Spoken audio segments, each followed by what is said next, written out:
Vivam! Bem-vindos ao Pergunta Simples, o vosso podcast sobre comunicação. Toca a subscrever no Apple Podcasts, no Spotify ou no RTP Play. Podem também subscrever aqui na página perguntasimples.com. Também dá para fazer uma subscrição por e-mail, mas seja como for, mantenham-se por aí.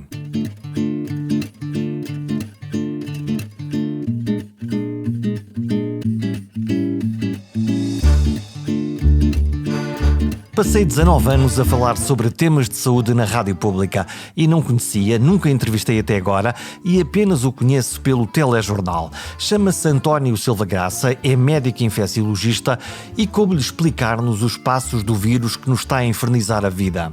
Confesso que a forma como a imprensa cobriu esta pandemia e ainda cobre não me satisfaz. Sim, aparecem os números, aparecem as estatísticas e aparecem reportagens dos casos mais emocionais. Mas faltaram muitos porquês. O contexto é isso que me falta. Porque se multiplica o vírus aqui e não ali? Quem são estes grupos de pessoas? Porque chegou a este e não a outros grupos de pessoas? Responder aos porquês ajuda-nos a perceber as coisas, a compreender a causa das coisas. Ora, foi isso mesmo que Silva Graça nos veio oferecer na televisão pública. Veio oferecer uma palavra de contexto, veio explicar as tendências e ajudar-nos a perceber melhor o mundo. Os próximos tempos serão ainda de dificuldade. As novas variantes, a maneira como as novas gerações estão a interpretar a ameaça que representa este vírus, tudo isso são equações para o futuro próximo. Para quem dedicou a vida a combater vírus e bactérias, cada nova ameaça é uma nova história para ser contada. Naturalmente que alguém da área das doenças infecciosas sente mais de perto esta problemática. Isto acontece, eu diria, de uma forma recorrente e tem acontecido comigo, tal como com outros colegas, desde os anos 80, quando se admitiu, e havia uma corrente importante com esse pensamento, que realmente as doenças infecciosas estariam em extinção.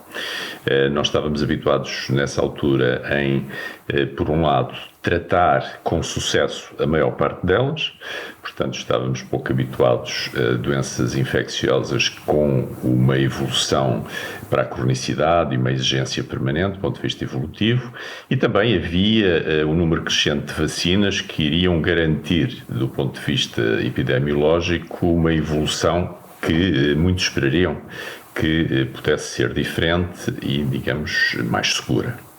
E claramente enganamos-nos todos. Enganamos-nos todos, não me refiro agora à pandemia, refiro-me aos anos 80, quando surge o vírus da imunodeficiência humana e quando realmente o panorama começa efetivamente a mudar no âmbito das doenças infecciosas, primeiro com esse vírus e depois com outros vírus emergentes que naturalmente foram sucessivamente criando dificuldades, problemas e, claramente, dando mais trabalho, mas também dando uma maior motivação para quem estava neste domínio mais envolvido.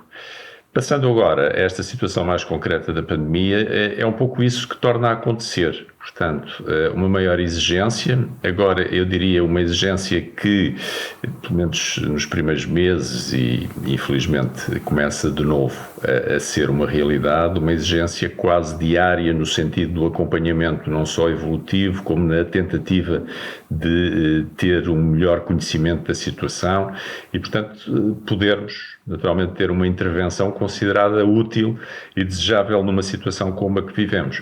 Portanto, eu diria de uma forma muito simples, isto foi vivido com naturalmente mais trabalho, mais envolvimento pessoal, digamos no dia a dia um pouco uma sucessão de necessidades e de solicitações, fazendo com que deixasse de existir propriamente, eu diria, aquilo que é habitual na nossa vida, os tempos os tempos livres, as férias bem programadas, mas infelizmente isto também se tornou uma realidade para muitas outras pessoas, não apenas para os médicos chegados à área da infecciologia.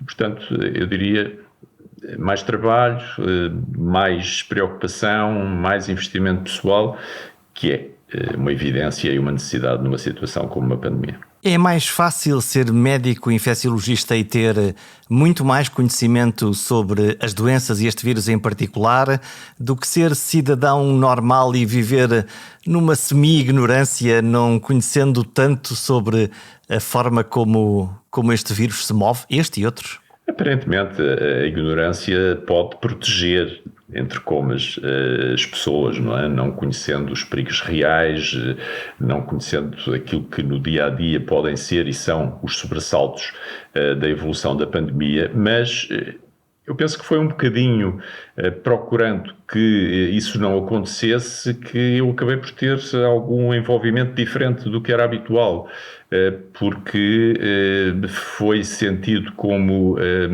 oportuno um acompanhamento mais de perto, a procurar conhecer e dar a conhecer um bocadinho melhor esta situação. Portanto, eu diria que para as pessoas que estão ligadas à área, há uma vantagem, penso eu, há uma vantagem, mas também há uma exigência maior. Para aqueles que não conhecem, porque não têm essa proximidade, penso que é importante que tenham algum conhecimento, porque desse conhecimento também resultará uma postura e um cuidado diferentes. Portanto, aí, como em muitas outras áreas, acho que realmente a ignorância dos factos e a ignorância do que se está a passar não foi e nem é efetivamente útil para as pessoas. Subitamente, um médico infecciologista é chamado ao prime time, vai aparecer, vai falar aos portugueses com uma presença diária no telejornal da RTP para nos explicar esta pandemia. Como é que foi a experiência? Eu diria que a experiência foi boa, no sentido que foi enriquecedora em termos pessoais.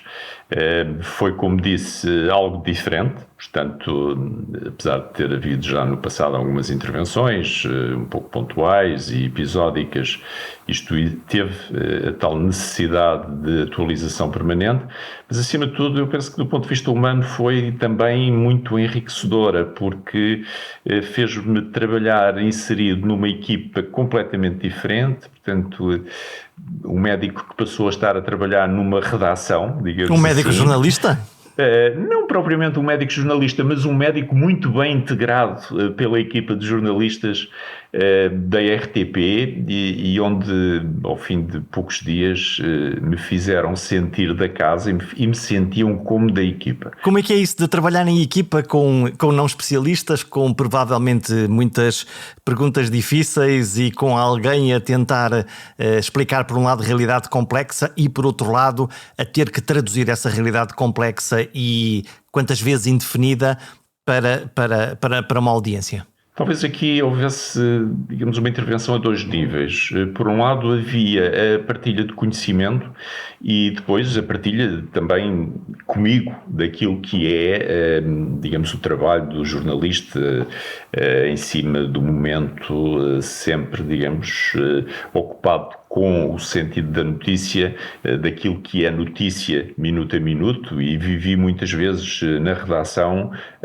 a mudança dos alinhamentos, portanto era necessário estar disponível, digamos, para intervir num determinado momento, mas que poderia passar a ser meia hora depois ou ser interrompido se fosse o caso. Portanto, eu acho que me deu um conhecimento que eu não tinha, primeiro. Depois, uma intervenção diferente, porque também penso que havia um sentido, eu diria, de entreajuda, porque de algum modo eu procurava ajudar naquilo que era a necessidade de desbravar áreas do conhecimento que os jornalistas naturalmente não tinham e que eu procurava ter também, em muitos aspectos não tinha que buscar, digamos, as respostas. E também aí, nesse nível diferente, mais, digamos, pessoal, acho que as coisas funcionavam muito bem e eu posso dizer que, apesar de não ser já aquela presença frequente, ainda quando tenho alguma participação na RTP, continua a funcionar muito bem, porque eu realmente sinto-me inserido na equipa, como lhe disse, não é? E sinto-me, eu diria, um bocadinho entre comas em casa. Pronto. Todos vimos esse trabalho, víamos aquilo que estava no ar, mas antes de estar no ar, havia um trabalho prévio de preparação do tipo de informação que havia de ser produzido e do tipo de conteúdo que haveríamos todos de ver depois, já às 8 da noite no telejornal. Sim, havia essa necessidade diária. É curioso porque naturalmente tive que adaptar a minha vida a essa atividade, mas eu ao fim de uns dias eu penso que já estava tão inserida na minha rotina que, pelo menos nas primeiras semanas, já não era difícil integrar, digamos, no meu dia-a-dia essa atividade. Portanto, isto implicava, por um lado, algum trabalho de recolha, naturalmente, de informação em fontes diversas, muitas delas internacionais, não é? Porque estavam um pouco à frente do nosso conhecimento, integrar também aquilo que era a realidade que nos era permitido conhecer através dos números da Direção-Geral de Saúde e depois fazer um bocadinho a preparação de modo a tornar mais simples, mais clara, mais perceptível mesmo para quem necessariamente não tinha que ter um grande conhecimento destes assuntos de medicina e nomeadamente destes assuntos de saúde pública. O que é que foi mais difícil e mais fácil de explicar nessa tradução do conhecimento ou daquilo que são fontes de base num momento de incerteza? O que é que foi mais fácil contar às pessoas? Mais fácil e mais difícil? Onde é que estão os polos?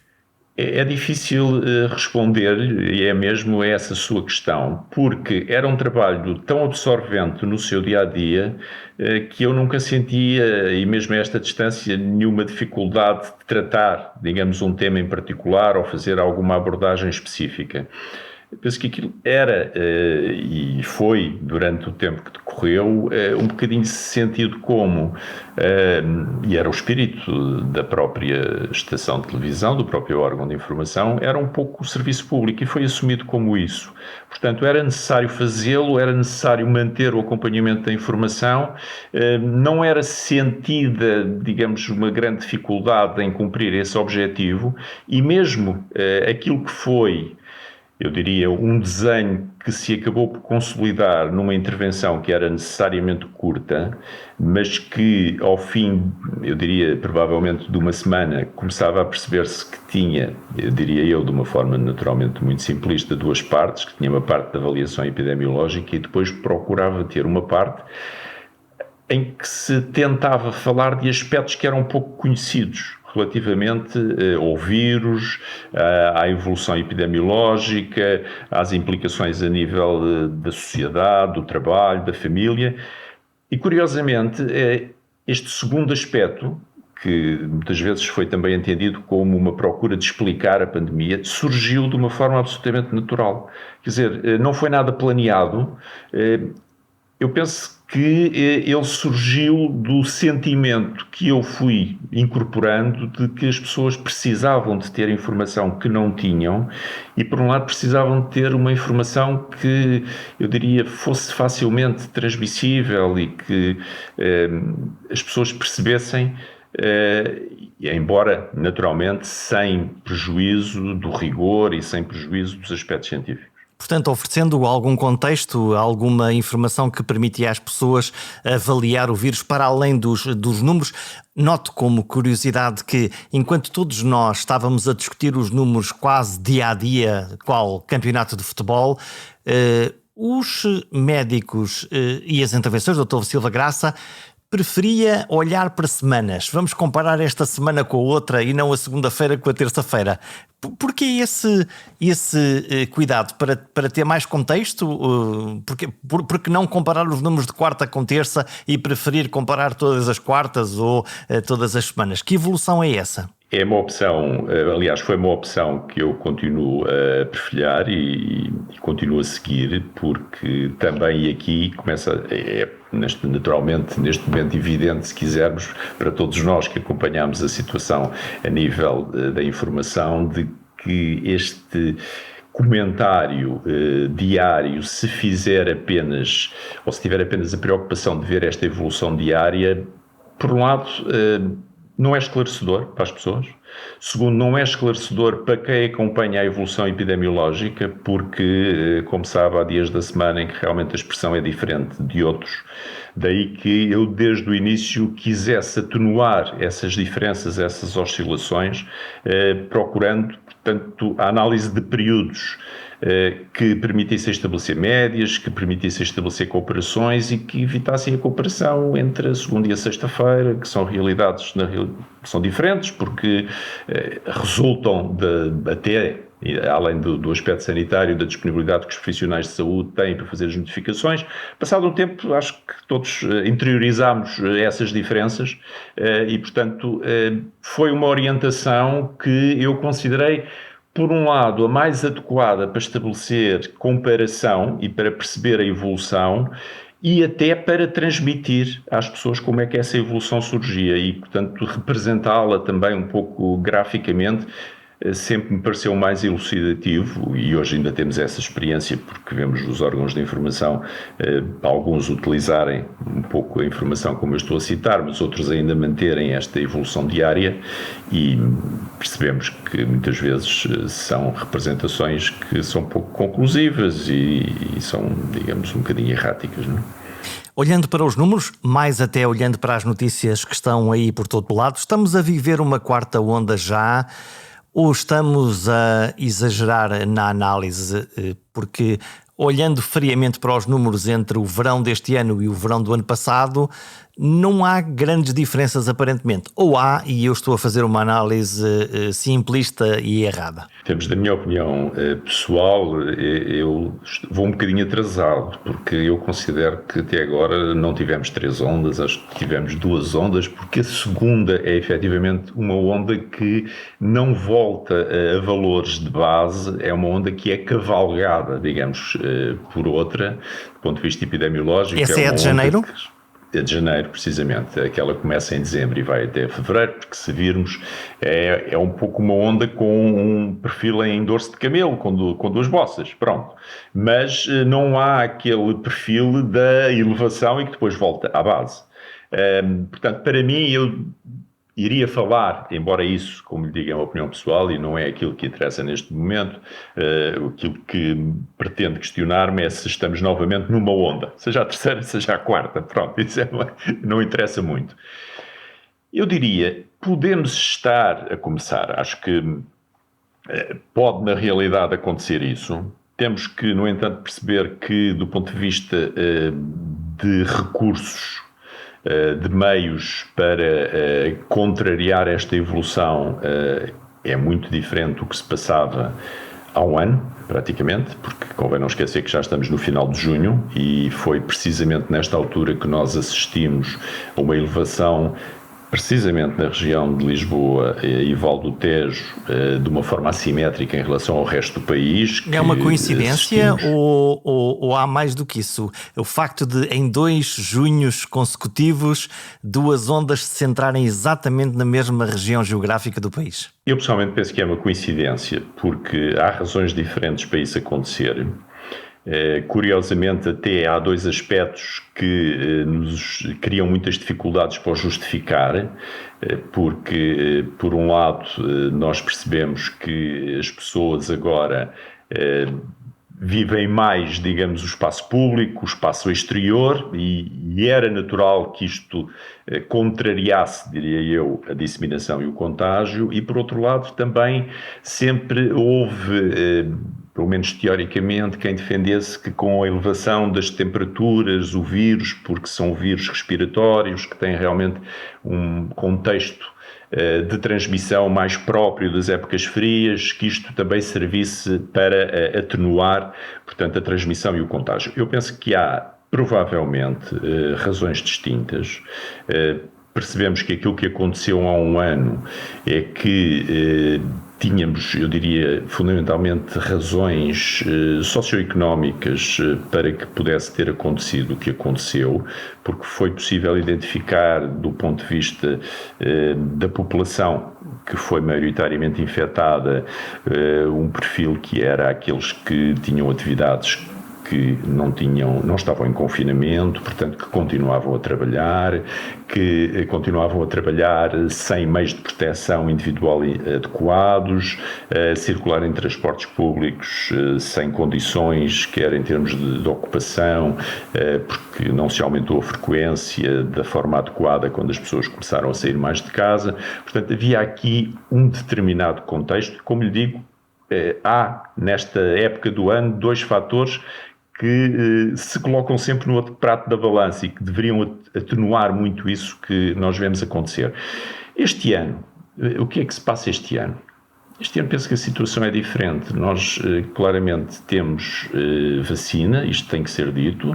A vacina é um instrumento importante em termos de intervenção sanitária. Não é algo que nos dê segurança absoluta, convém dizê-lo, mas vai atenuar as consequências da infecção. Isto é, a infecção, e cada vez nos dias que correm começamos a ter mais exemplos disso. O vírus pode circular mesmo nas pessoas que têm a vacina. Nós, durante alguns meses, houve alguma controvérsia e opiniões diferentes, alguma especulação se a vacina nos vai servir para alguma coisa, se realmente estes anticorpos vão ser protetores de uma forma absoluta.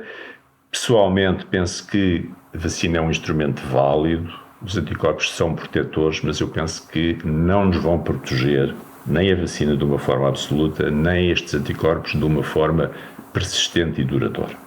Portanto, o que é que acontece? Temos uma parte da população a mais vulnerável pela sua idade e pelas doenças que tem habitualmente, que são as pessoas mais idosas. População esta que temos que reconhecer que já sofreu muitos efeitos da pandemia, já houve uma mortalidade significativa, já há um número muito significativo de infecções, mas percebemos que isto a protege de uma forma relativa, eu insisto, mas qual é, digamos, o que é que está no outro prato da balança, o que é que ainda não existe em termos de proteção?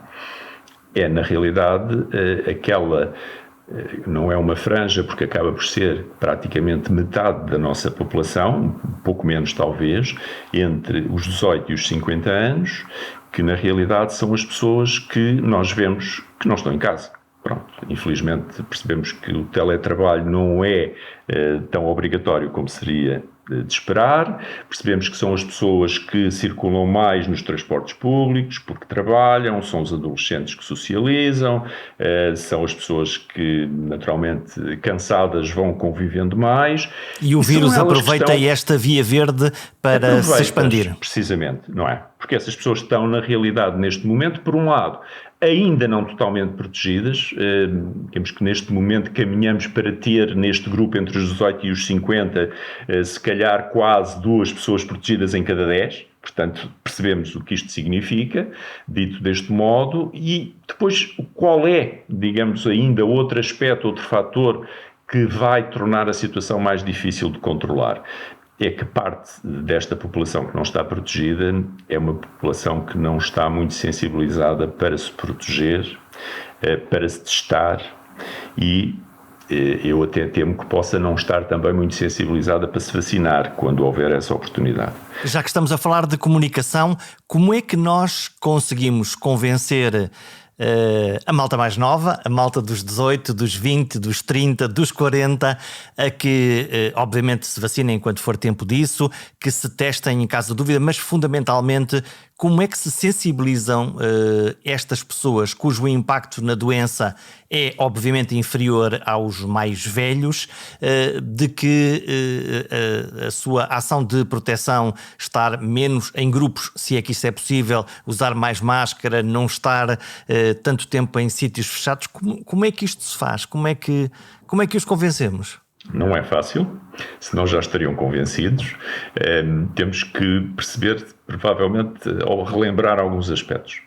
Um deles é que é uma idade em que, naturalmente, é contra a natura isolá-los e evitar, digamos, que se encontrem, que vivam digamos, a idade que têm, a adolescência e, digamos, alguns como adultos ainda bastante jovens e, portanto, isto é, do ponto de vista sociológico, difícil, do ponto de vista psicológico, deixa naturalmente marcas e, portanto, há aqui logo, inicialmente, uma dificuldade à partida. Nós estamos a procurar transmitir a um grupo da população, digamos, meios de prevenção que, por um lado, contrariam muito o que é a sua necessidade de viver neste momento.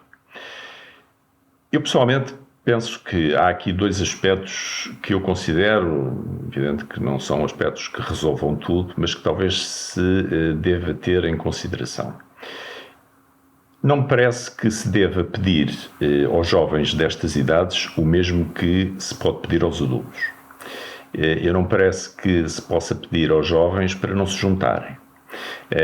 Dificilmente nós conseguiremos algumas medidas de proteção que definimos como essenciais para o conjunto da população. Penso que talvez seja mais importante reduzir aquilo que lhes pedimos a algo mais nuclear e que haja a percepção de que eles possam aceitar. Eu vou dar um exemplo. Parece-me que, em vez de pedir, não se juntem, mantenham a distância física. Claro que isto não funciona. Talvez explicar-lhes que, mesmo estando próximos ao ar livre, que é importante que haja alguma proteção utilizando uma máscara, mesmo estando próximos. Pronto. Segundo aspecto que me preocupa sempre muito, e isto porque tem a ver com a realidade, é pedir-lhes uma coisa, em vez das outras preocupações todas que nós temos, e vou esquecer essas preocupações de uma forma intencional, pedir-lhes, atenção, quando estão juntos, não partilhem os copos, as garrafas, digamos, tudo aquilo que está relacionado com a parte da alimentação. Eu focar-me essencialmente nestes dois aspectos. Pronto, isto é uma das vertentes, diria eu, em que talvez jogasse para me aproximar e para transmitir isto aos jovens. E quando digo isto, aproximar, nós percebemos que em relação a estes grupos populacionais é importante, naturalmente, ter alguém que tenha influência. E, portanto, um par, alguém que esteja próximo deles e que seja um influenciador. Precisamente. Isso mesmo, esses influenciadores são muito importantes nesses grupos etários e eu não sei se descurou um bocadinho esse aspecto. Talvez se devesse chamar, digamos, para este campo quem estivesse naturalmente disponível para exercer esse papel, mas que podia ter um papel muito importante. Agora estamos a falar eventualmente dos youtubers, da malta que faz música para eles, que podiam ter essa conexão, essa ligação direta ao espírito e à maneira como os mais jovens vivem a sua vida. Estão muito mais próximos deles do que outros comunicadores. Quer dizer, sabemos isso e temos que reconhecê-lo. Pois há outro aspecto em que eu também tenho alguma preocupação. É uma idade em que existe um escrutínio muito grande sobre as atitudes, aquilo que os mais velhos dizem ou fazem. Percebemos isso naturalmente. Eu acho que há algumas medidas que têm sido tomadas e que percebemos que são pouco coerentes, eu acho que acabam ainda por minar um bocadinho o trabalho que se procura fazer para influenciar os mais jovens.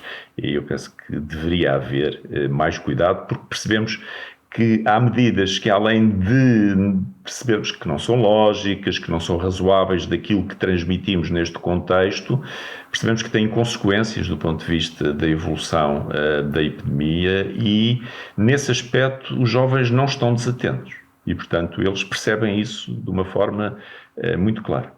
Portanto, poderíamos optar por o ótimo é inimigo do bom e tentar perceber o que é que pode ser de facto realizável por esta franja de população e acompanhando esta dinâmica. Há bocadinho falou da possibilidade de que as pessoas mais novas possam, mesmo em relação à vacina, ter um olhar, estarem menos abertos ou com menos vontade de ir a correr fazer a vacina quando for a sua altura. Isso pode ser um problema em termos de imunidade de grupo? Eu penso que pode ser um problema no sentido de que desejamos naturalmente proteger também os mais jovens. Eu não quero estar a assumir de modo leviano essa preocupação, porque até espero que não tenhamos que viver com ela. Mas percebemos que numa idade, e estamos a falar da adolescência, em que é naturalmente a idade da contestação, isto possa acontecer. Isto não me preocupa em termos do conceito da imunidade de grupo, porque penso que já entendeu das minhas palavras que eu considero que esta imunidade de grupo pode ser algo um bocadinho flutuante, diria assim. Isto é, não é propriamente um somatório, mas algo que pode flutuar e que dar uma proteção relativa consoante a altura em que estamos a viver. Não é uma matemática, é uma forma em que vamos avaliando como uma onda que vai subindo e descendo conforme os nossos comportamentos, conforme a vacina, conforme os testes, e é um vírus com que vamos viver nos próximos meses. Quando é que isto acaba? Sim, tudo isso que disse se ajusta e juntamos a isso um vírus que nós sabemos que tem as suas potencialidades para procurar vencer todas as barreiras que nós lhes vamos sucessivamente criando. Isso começa a ser evidente neste momento com o aparecimento das variantes e da dificuldade que podemos vir a ter no futuro, não estou a dizer que seja absoluto, mas que podemos vir a ter para contornar. Isto leva-nos a essa questão que levantou, quando é que isto acaba? Eu sempre tenho sido da opinião que isto não era, digamos, uma história que tivesse um fim bem definido e definido do ponto de vista temporal. Portanto, penso que sempre tive a percepção e que era importante transmitir isto às pessoas, que temos que estar aqui preparados para uma corrida de longo curso. Portanto, não vale a pena estar a pensar que vamos correr 100 metros e que a corrida termina no fundo da rua. Portanto, é uma corrida que nos vai desgastar do ponto de vista físico, psíquico, anímico e portanto, é melhor, na minha perspectiva, que estejamos preparados para isso, sabendo que vai durar e pode durar quanto tempo? Provavelmente poderemos ter que viver com isto na próxima época fria, veremos como é que chegamos à próxima primavera, mas eu não antevejo um fim imediato e parece-me que não ajuda, até psicologicamente, as pessoas a estar, digamos, a criar a ideia de que ao virar da esquina vamos ver nos livros deste vírus, porque quando as pessoas viram a esquina e não se vêem livre deles, acabam por ter algum desânimo e, portanto, é preferível preparar, é uma perspectiva minha, preparar as pessoas para que isto pode exigir de nós, naturalmente, alguma capacidade de resistir a esta dificuldade constante de nos vermos socialmente limitados, das restrições, digamos, da nossa deslocação, dos nossos contactos. É uma época difícil e, digamos, temos que a viver e procurar ultrapassá-la, tornando-a talvez neste aspecto mais fácil de abordar, porque isso pode ajudar as pessoas. Portanto, no fundo, uma expectativa de termos um vírus ou de uma pandemia que se vai esfumando ao longo do tempo lentamente e vai esvaziando, ao invés de, em agosto, isto acabou e vamos todos fazer uma festa. Sim, é esse o sentimento. Percebemos que estes vírus, com o passar do tempo e com as medidas que vamos acrescentando para nos defendermos e naturalmente para limitarmos, eu diria, o prejuízo que eles nos acabam por causar, isto vai fazer com que eles se possam tornar menos agressivos ou nós mais resistentes à sua ação e, portanto, tornar esta infecção que surge como uma pandemia, com a expressão que estamos a viver, em algo como uma doença infecciosa com a qual possamos ter que conviver de uma forma diferente, mais tempo, quem sabe se continuando a fazer ainda durante algum tempo reforço de vacinas, continuando a ter cuidados que não estávamos habituados, mas que provavelmente percebemos que são muito importantes a partir de agora, que é quando chegamos ao inverno em que surgem as infecções respiratórias, se calhar, mesmo sem a pandemia, muitos de nós vão passar a utilizar mais a máscara, seguindo o exemplo de povos com cultura diferente. Acho que estamos hoje em dia muito mais abertos a perceber como é que esses povos reagiram de uma forma mais rápida, mais eficaz e melhor do que nós, porque eles culturalmente já tinham um pouco essa percepção. Olhando para este vírus, variantes alfa alfa, beta, delta, delta plus. Alguém entende estes nomes de código? Afinal, a delta pega-se mais? O que é que acontece? É para levar a sério, não é?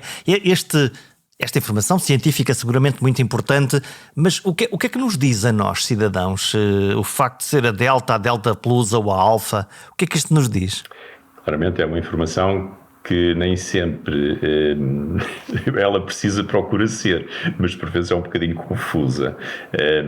Houve já nos últimos meses, por muitas pessoas, a ideia de que, assim como não era correto estarmos desde o início da pandemia, como alguns fizeram, a dizer que isto era devido ao vírus chinês, e portanto dar aqui, digamos, uma carga conotando com um determinado país, provavelmente estarmos a chamar a variante da África do Sul, ou a variante do Reino Unido, ou a variante indiana, poderia ter o mesmo peso, digamos, um bocadinho desagradável para os locais de onde ela provém. E é assim que surgem as designações alternativas. São importantes estas variantes? Eu penso que são importantes porque nos chamam a atenção, fundamentalmente, para a mutação, isto é, para a capacidade de mudança do vírus e para, como consequência dessa capacidade de mudança, ele irá procurar vencer, como eu já expliquei, os obstáculos. E depois o que vemos é que aquelas variantes que o conseguem fazer habitualmente ganham também a capacidade, mercê da sua evolução, de se transmitirem mais. E este vírus é esperto ou falha mais vezes? No fundo, estas variantes são mais inteligentes, o vírus tem uns neurónios melhores que o primo do lado, ou de facto o vírus tenta sucessivamente, falha sucessivamente, até que os seus primos mais adaptados conseguem crescer e pegar-se mais entre nós, seres humanos? É essa segunda perspectiva que citou. Portanto, há em determinadas situações, e sabemos-lo, a possibilidade de o vírus se multiplicar, de se reproduzir mais tempo em algumas pessoas que têm características imunitárias particulares, e é um pouco isso, quer dizer, o vírus vai sucessivamente tendo alterações do seu genoma, do seu núcleo, e essas alterações vão traduzir-se em diferentes capacidades de transmissão, de vencer os obstáculos, de se fixar às células do organismo, e depois sobrevivem naturalmente os mais hábeis. Portanto, e são estes mais hábeis, porque o conseguiram fazer, que depois naturalmente vão dominar, diria eu, o espectro viral, não de imediato, mas depois percebemos que isto é um pouco mal comparado, mas como aquela mancha de óleo na água, não é? Ela vai-se espalhando, porque eles transmitem-se mais facilmente, alguns deles depois têm outras características que já percebemos, ou de maior agressividade, de provocar doença mais grave, mas porque desenvolveram essas características. Eu acho que aquilo que é talvez mais importante perceber é que vão sempre existir variantes e que essas variantes vão sempre procurando ocupar o espaço daquelas que existiam. Nós vimos aqui há uns meses o que aconteceu com a variante do Reino Unido, que no próprio Reino Unido chegou a representar 90% ou mais e que, passado umas semanas, praticamente desaparece. E é a tal variante Delta, que veio da Índia, que ocupa os 90%. Portanto, é esta a evolução esperada. Portanto, preocupação com as variantes, sim, porque elas representam a forma que o vírus tem de permanecer agressivo e de nos continuar a infectar. Estar do ponto de vista de comunicação, exaltar muito cada vez que surge uma variante, elas estão todos os dias a surgir. Umas realmente têm condições de progredir, digamos, de sobreviver, e outras não. Estamos a fechar esta entrevista. O que é que tem de fascinantes estes pequenos seres a que nós chamamos vírus? Fascinante e assustador ao mesmo tempo. Precisamente, são estas características que, por um lado, fascinam, porque é como há bocadinho considerava, isto significa que eles são realmente tão espertos e têm tanta capacidade e fazem isto como nós imaginaríamos que fosse um conhecimento superior para ultrapassar as dificuldades ou não. Não, são características dos vírus em si, portanto, esta capacidade de multiplicação, esta possibilidade de, por vezes, eu diria entre comas intencionalmente, porque não é, mas de o fazerem para ultrapassar barreiras, dificuldades, como por exemplo começa a surgir uma vacinação e esta vacinação leva à produção de anticorpos das pessoas e os vírus começam a encontrar pela frente, digamos, barreiras que não tinham e eles vão procurar desenvolver forma de ultrapassar isto. Mas, por outro lado, isto acontece sem a tal intenção, portanto, é realmente aquela multiplicação, por vezes sem controle, que gera ou não estirpes, que geram ou não variantes que realmente tornam possível esta evolução. Vão tornar mais exigentes, digamos, as medidas, percebemos isto e percebemos que tem havido, digamos, como que uma escalada de necessidade de ter medidas para ir acompanhando esta evolução e a poder controlar, mas, por outro lado, percebemos que isto é fascinante do ponto de vista da virologia em si e do comportamento dos vírus, mas também por isso, pelas consequências que tem, é preocupante e esta é a razão de continuarmos na situação atual e continuarmos, eu diria, tão preocupados, ou pelo menos quase tão preocupados como estávamos há um ano, por exemplo. Sobram as preocupações e a mim não me descansa nada que quem sabe muito o tema se mantenha ainda tão alerta. Os vírus são uma ameaça invisível, encarnam bem o papel de vilão, mas ao serem minúsculos, quase que os desprezamos. É difícil contar uma história quando os humanos são ao mesmo tempo vítimas e heróis. E o nome do meio de tudo isto é resistência. Ou resiliência, uma palavra que está na moda, mas que a mim já me cansa. Falar do assunto sempre nos vai lembrando que afinal a batalha ainda não acabou.